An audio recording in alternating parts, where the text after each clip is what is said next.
Welcome to our presentation, Productivity Bargaining in the UK, a comparison across sectors. I am Dr. Betania Antunes, Dr. Ilke Wesma, and Dr. Laura William, and we're all from the University of Greenwich. This video will present the analysis of productivity bargaining in the UK in 4 sectors. These are manufacturing, retail, hospitality, and healthcare. The 4 dimensions are pay and reward, skills and skilling, participation and voice, inclusion and diversity.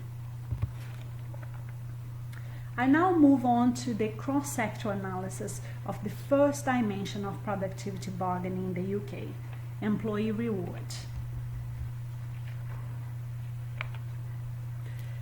In the 80s, the UK has seen a decentralization of collective bargaining agreements, and in the late 90s, the vast majority of employees working in the private sector had their pay determined by management.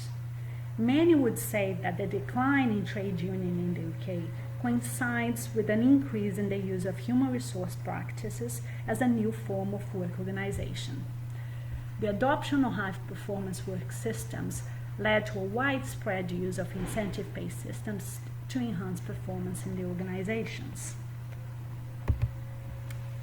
A cross-sector analysis of pay and reward in the 4 sectors shows some common practices among certain industries.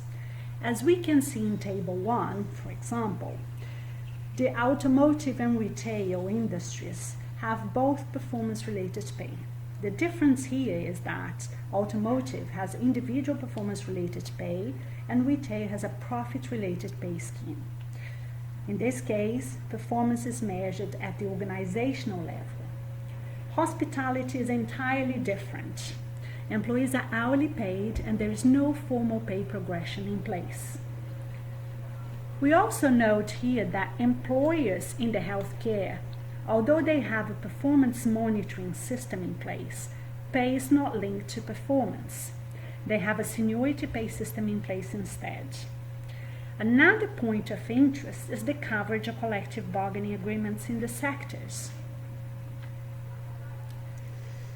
The healthcare sector, for instance, has a multi-employer and multi-union collective bargaining arrangement with 100% coverage.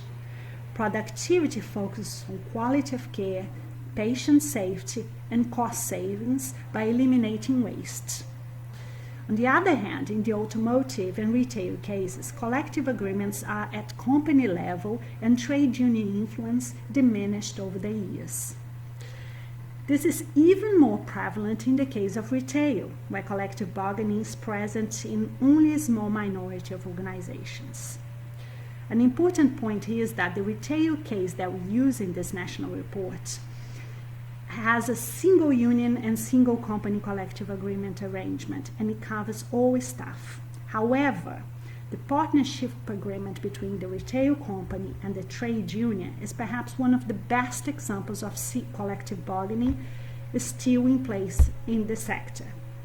Hospitality lacks any formal collective representation and union recognition, despite the company presented in the report being the biggest hospitality sector in the UK.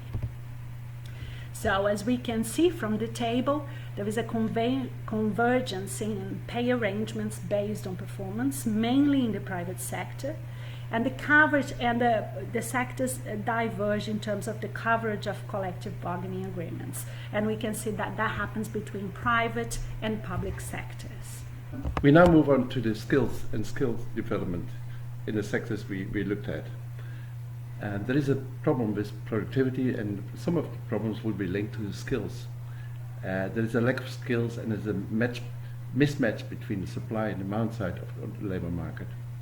Also, the nature of skills is not always the kind of skills that are required. This has both attention from government and employers, individual employers. When addressing this problem of skills, trade unions try to compensate some of the lack of influence they had because of the lack of the loss of pay, and focus more on lifelong learning, employability, and opportunities for individual employees. In practice, however, what we found is there's a narrow definition of skills defined by the needs of the employer. New technology and quality improvement lead to the development of skills, and there's less focus on long-term investment in skills. There is, however, also a difference between different sectors.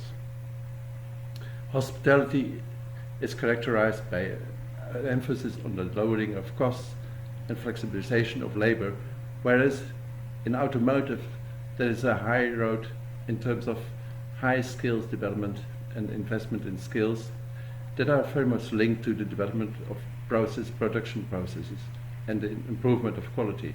Healthcare is characterized by a focus on quality. As said before, there is though a very limited focus on skills in terms of skills being determined by the demand side of the economy. And there's very little that trade unions have impact on development of skills, except for lifelong learning.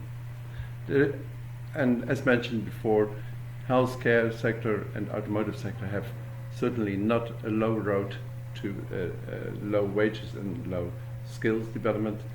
On the contrary, they both have an investment in skills, but very much limited in terms of definition of skilling. Retail industry, the skilling is very much focused on new technology and logistics, leading the need for skilling. When we move on to participation and voice, participation is normally looked upon as something needed to increase satisfaction of employees, to create loyalty and commitment, but also the needs of organizations are more focused on organizational development and efficiency. Having voice is something different as having influence on decision making. Trade unions, they usually used to have more impact on decision making in terms of having a more countervailing balance of power. Works councils, we also looked at how much they are developed in organizations.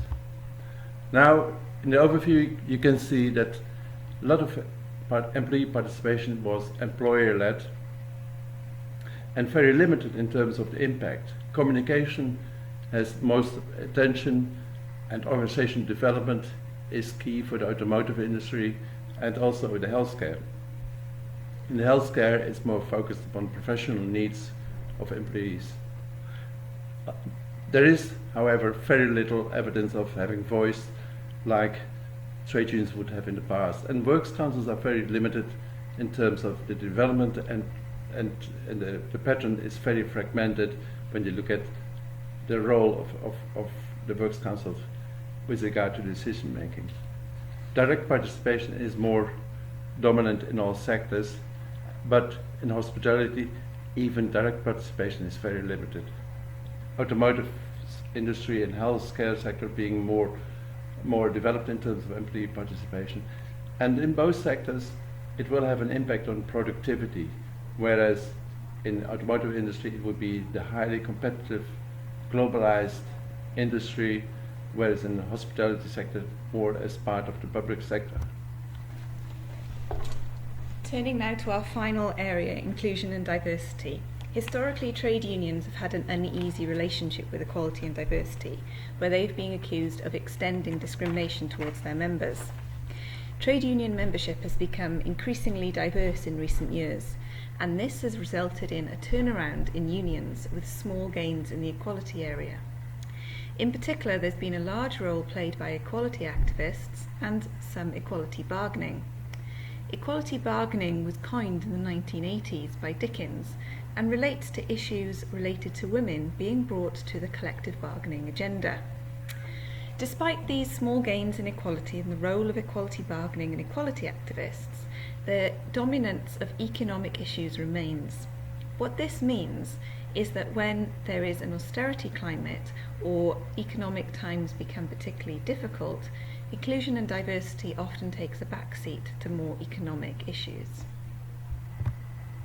When we examined inclusion and diversity in the 4 sectors, we found several trends. In particular, occupational segregation remained an important issue in 3 key industries: manufacturing, healthcare and hospitality. Despite healthcare and hospitality being dominated by female workers, this did not mean that the gender equality was any better in their work experience. Gender and race were the most commonly cited types of equality in all 4 sectors, with only retail focusing on disability as well. We saw only equality bargaining in the healthcare sector, and this is because equality bargaining is present on their integrative and distributive bargaining agendas, reflecting their much more European model of industrial relations.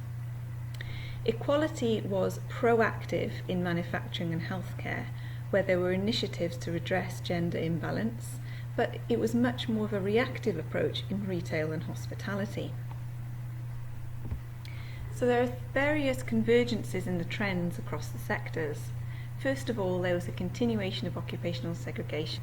There was little evidence of mainstreaming of equality issues on the collective bargaining agenda, and there were only small gains seen in equality bargaining. For example, job evaluations were carried out in the NHS to ensure that there was no gender bias in the workforce, and this was seen in particular by the social partners as a gain in equality bargaining. Despite these convergences, there are several divergences. First of all, the role of trade unions in securing equality out. There was differing attention paid to different types of equality, and the role of the business case was only mentioned in the manufacturing sector.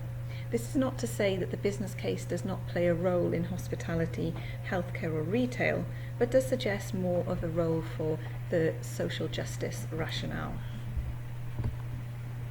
So when we get to the conclusion now, although, as we have seen, the productivity figures are very poor for the UK, there's very little evidence, and we didn't find any evidence of an explicit role for the social actors in collective bargaining focusing on productivity explicitly. Doesn't mean it doesn't play a role, but the system of employment relations has been changed, and nowadays there's a very low coverage of collective agreements, low membership rates, which means there's less voice, and trade unions have a less explicit and powerful role in terms of influencing the collective agreements. Productivity agreements in the 70s were targeted at increasing productivity, but it took place under a very different context compared to current times. In those days, there was a need for, as experienced by both employees and trade unions and the state, there was more focus on technological change and changes taking place in the workplace, and therefore it meant also an acceleration of decentralization. Currently, it's different from the times of the Trente Glorieux, as it's sometimes called, where there was a high productivity figures. At the moment, it's low productivity figures, and pay is incomparable with those days. Sometimes it's even below inflation levels as they go up nowadays in the UK. And direct participation is one of the means to improve quality and production, and productivity enhancement is very much linked with direct participation, which is very limited and in terms of having voice. There's also high levels of wage inequality, which means there's more financialization going on in terms of debts being more the basis for development of the economy. And there's a growth of flexible and marginalized jobs.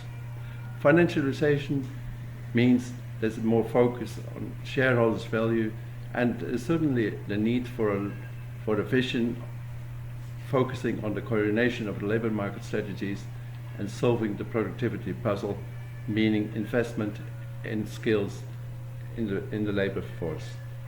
Thank you very much for your attention.